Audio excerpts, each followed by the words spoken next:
Everyone asks, what do you like better, TV, movies, or stand-up? Which one's more difficult? I mean, going on stage, I think, is probably pretty tough. A movie can be boring because you shoot a thing 100 times. TV is what it is. There are challenges in all of those different disciplines. The thing I enjoy most is stand-up comedy because you're direct with your audience. You can't be misinterpreted. People can't get confused. You know what happens if you work in media? People like to change the information so that it suits a particular agenda. If you're in a room with people, then what you're saying is clear. If you say something that people are confused about, you can explain it to them then. If you say something as a joke, people can't pretend that you're saying it seriously. So I like having direct communication with people because I believe people are very, very intelligent, but the information gets manipulated a lot, and people like to cause, like, you know, fake stirs and stuff. You know, funny, the accent, you know, when I see him in person, it's totally fine. Forgetting Sarah Marshall or the TV show, it's fine. But on satellite radio in the car, I can't understand a single joke you say. You can't understand it. Can you understand me? Yeah. You shouldn't say he when a person is present. You should refer to the person by their name. That's basic good manners. That is where Willie is heading.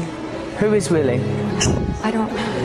Okay, Russell Brand. Is this what you all do for a living? Yes. Okay, but I'm here professional. Okay, well, let me help you. I'm here to promote a tour called Messiah Complex. It's here for the people of America. I want the people of America to come and see me do stand-up. Go to russellbrand.tv where you can purchase tickets to see me. These people, I'm sure, are typically very, very good at their job. What is it? You're conveying news to the people of America. Yes. People of America, we're going to be okay. Everything's all right. These are your trusted anchors. Leaning. Is that a news link? Use your papers. I'll shuffle them for you. Yeah, shuffle. Look. Give us that. That's good. Pen. You need a pen. Okay, coming up later. Thank you very much, Kat. Okay, we're going to be talking about the situation with Edward Snowden. This whistleblower, is it good what he's done for America, or are our secrets being jeopardised by his intentions? We're going to be talking about that. Also, Bradley Manning. Is Bradley Manning an American hero, or is he compromising the safety of American troops? We care about your views here on Morning Joe. We'll be talking about those later. Here with me are Brian and Kat. Brian, nice time. What do you think about Edward Snowden? What do you think about the situation with Snowden? Have you got anything to hide? Should we be concerned about the revelations that are occurring? I don't know what's wrong with you. I understand everything he's saying. No, it's because you're looking at him. When you don't see him and you don't see their lips. I understand the whole thing. Stop saying he. I'm present. Russell. What's wrong with your manners? You're good. Be polite. I'm coming in tomorrow with a big necklace and I'm opening it. Look beyond the superficial. That's the problem with current affairs. You forget about what's important. You allow the agenda to be decided by superficial information. What am I saying? What am I talking about? Don't think about what I'm wearing. These things are redundant. I'm distracted. Superficial. How do you imagine that people get power? Well, I imagine there are sort of hierarchical systems that have been preserved through They generations. get power by being voted in. Well, you That's say how that, they Jeremy, get it. but You like can't even be asked to vote. It's quite a narrow prescriptive parameter that changes within the. In a democracy, that's how it works. Well, I don't think it's working very well, Jeremy, given that the planet is being destroyed, given that there is economic disparity of a huge degree. Well, why don't you start by voting? I don't think it works. People have voted already, and that's what's created the current paradigm. When did you last vote? Never.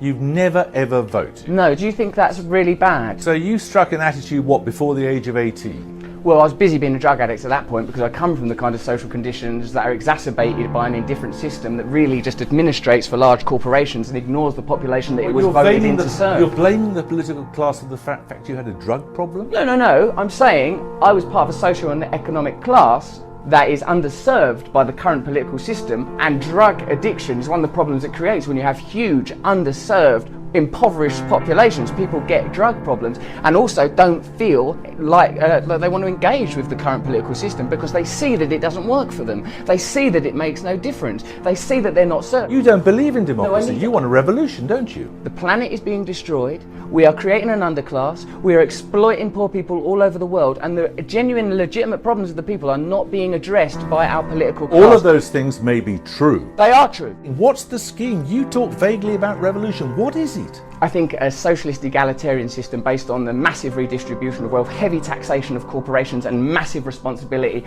for energy companies and any company that's exploiting the environment. I think they should be I think the very concept of profit should be hugely reduced. David Cameron says profit isn't a dirty word. I say profit is a filthy word, because wherever there is profit there is also deficit, and this system currently doesn't address these ideas. And so why would anyone vote for it? Why would anyone be interested? Jeremy, don't ask me to sit here in an interview argue with you in a bloody hotel room and devise a global utopian system. I'm merely pointing out that the You're current... calling for revolution. Yeah, absolutely. Absolutely. I'm calling for change. This is enough now. Stop voting. Stop pretending. Wake up. Be in reality now. Time to be in reality now. Why vote? We know it's not going to make any difference. We know that already. Aren't you bored? Aren't you more bored than anyone? Ain't you been talking to them year after year, listening to their lies, their nonsense? Then it's this one gets in, then it's that one getting in. But this problem continues. Why are we going to continue to contribute to this facade? I'm surprised you can be facetious when you're that angry about it. Yeah, I am angry. I am angry. Because for me it's real. Because for me it's not just some peripheral thing that I turn up once in a while to a church fete for. For me, this is what I come from. This is what I care about.